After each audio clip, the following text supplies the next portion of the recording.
活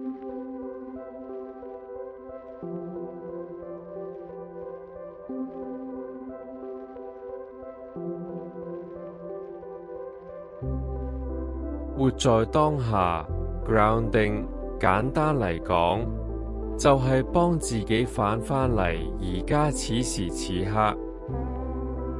有時我哋個腦會諗到飛晒天，情緒又亂晒龍，甚至覺得好驚，好唔安樂。呢個時候就需要活在當下，令自己活在當下，感覺安全。你可以想象，好似你喺一場風暴入面，咩都亂晒，咩都控制唔到。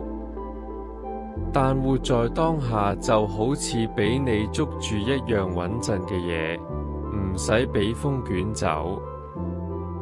我哋一齊嚟試下活在當下技巧。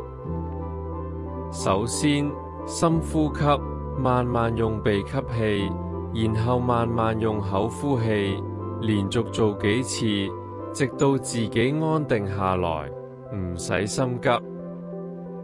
而家環顧四周，揾5樣你見到嘅嘢，留意佢哋嘅顏色、形狀同細節。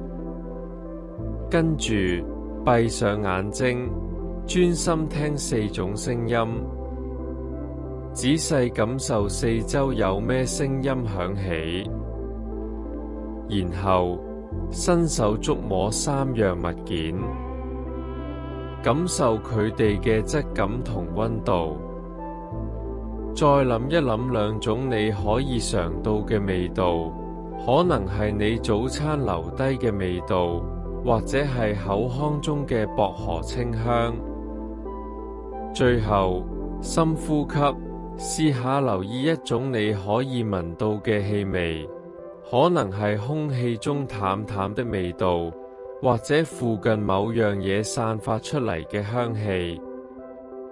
記住，你可以隨時用呢個活在當下技巧嚟幫自己穩定情緒，帶返自己返嚟當下，重新冷靜下嚟。